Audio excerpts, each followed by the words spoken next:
है। अभी मंत्र बोला जाएगा, पूरा अथर्ववेद का मंत्र है और इसमें कुछ ऋचाएँ यजुर्वेद की भी लगा दी गई, मिला दी गई, दोनों का समावेश किया गया है।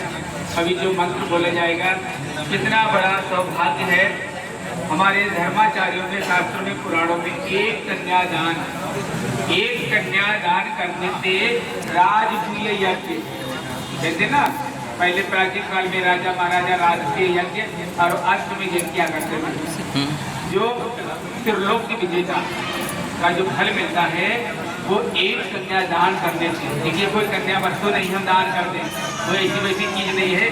अभी मंत्र बोलेंगे, थोड़ा ध्यान देना है। हम क्या दान करने जा रहे हैं, किसको दान करने जा रहे हैं, किस रूप में दान करने जा रहे हैं, अभी मंत्र के साथ थोड़ा ध्यान दें।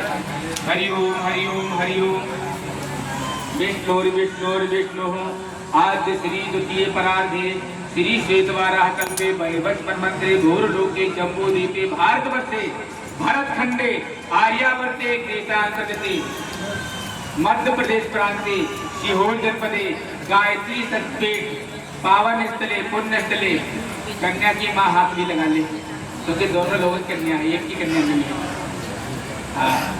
तीर्थ स्थले मासा नाम मासुक मासे बैसाख मासे अच्छे तृतीया परशुराम जयंती शुभ तिथो शुभ वासरे बुद्धवासरे शुभ नामाहम अद्येति नामाहम। कन्या के माता पिता अपना नाम ले लेंगे। अद्येति नामाहम इमाम कन्या, कन्या का नाम यथा सत्य अलंकृतामी वस्त्र विच्छन्नामी। देखिए खूब पढ़ाया लिखाया बड़ा किया, नाना प्रकार के वस्त्रों से आभूषणों से अलंकृत किया।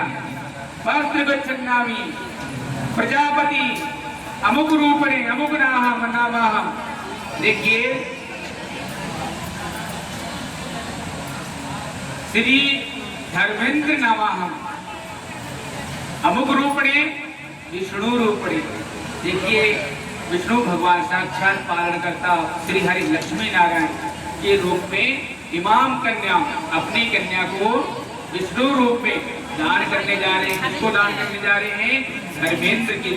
ठीक है, तो कन्या उसी तरह से दूसरा है राजेंद्र नामाहम विष्णु रूपणे इमाम कन्या मीनाक्षी कन्या, यानी मीनाक्षी संग राजेंद्र और देवपति संग धर्मेंद्र। ठीक है, तो कन्या के माता पिता जो फल है कन्या के हाथ में रखेंगे। कन्या के हाथ में रख दो, हाँ रखो, हटाना नहीं है। अब बरका दाहिना हाथ, बरका दाहिना हाथ पकड़ो। नहीं, कन्या के माता पिता बरका दाहिना हाथ पकड़ो, कन्या के हाथ के ऊपर हाथ रख दो, ऐसे रखो, कुछ कपड़ा रख दो, कुछ रुमाल रख दो। अब कन्या के ऊपर रखो, कन्या के हाथ ऐसे रखो, नहीं उल्टा ऐसे, हाँ कोई रुमाल रख दो। ठीक है, रख के रहेंगे जब तक मंत्र बोला जाए। कोई रुमाल रख दो, रुमाल रख दो, ढक दो। एक कन्या रूपी रात्रि तुम्हें मैं आज समर्पित करता हूँ। हृदय का प्यारा टुकड़ा को मैं तुमको अर्पण करता हूँ। ये कन्या रूपी रत्न तुम्हें मैं आज समर्पित करता हूँ। माँ की ममता का सागर है, ये मेरी आंखों का तारा है।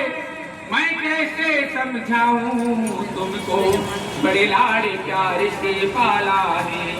ये कन्या रूपी रत्न तुम्हें मैं आज समर्पित करता हूँ।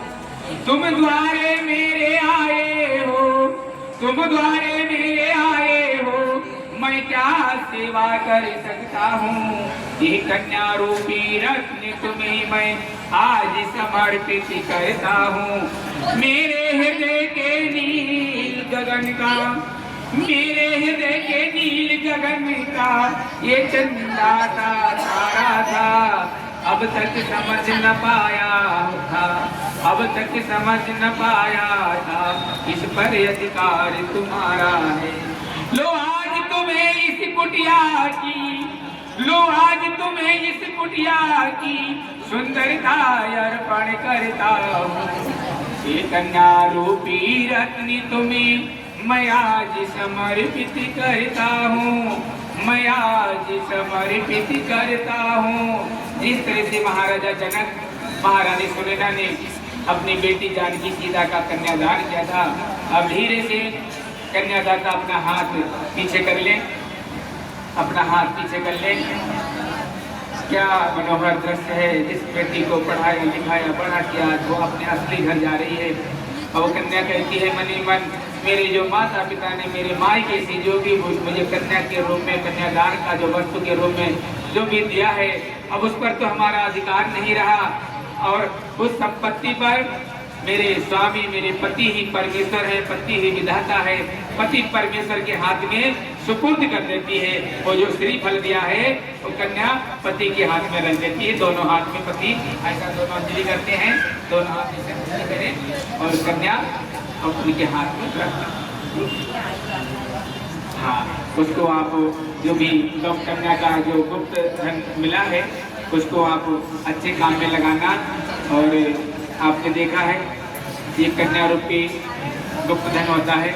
माता सुनैना ने, महाराजा जनक ने जो कन्यादान किया था, बेटी जो तुम्हें कन्या रूपी गुप्त धन दिया जा रहा है, जब तुम्हारे जीवन में कुछ विशेष समय आए, पद्धतियां आए, तो इसे आप खर्च कर लेना, इसका उपयोग कर लेना। सब जानते हैं पत्नी का धर्म होता है और पति का भी धर्म होता है। पत्नी का सम्मान, कृष्ण का उत्थान, यत्र नारी पूजन्ते रमन्ते तत्र देवता। अब देखिए कितना बड़ा रहस्य है, मनोकथन है। जिस कुल में, जिस खानदान में, जिस परिवार में पत्नी का सम्मान, यत्र नारी पूजन्ते रमन्ते तत्र देवता। जिस घर में बहन बेटियों का, माताओं का, बहनों का, बेटियों का आदर किया जाता है, सम्मान किया जाता है, रमन्ते तत्र देवता, वहाँ स्वयं भगवान नारायण का वास होता है।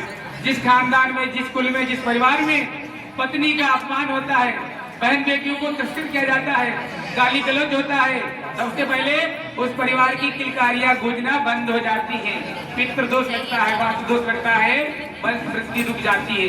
वहाँ लक्ष्मी माता की दूसरी बहन है, उनका वास हो जाता है। इसीलिए व्यक्ति की शक्ति नारी है, परिवार की शक्ति नारी है, अम्बा शक्ति नारी है, जगदम्बा शक्ति नारी है। तो आइए मन ही प्रार्थना करते हुए, जब महाराजा जनक ने, सुनैना ने कन्यादान किया, माता जगदम्बा को गुप्त रूप में दिया, फिर जाकर अयोध्या में भगवान राम सीता आए हैं। विधाता ने कुछ और ही मंजूर किया था, उनको वनगमन हुआ।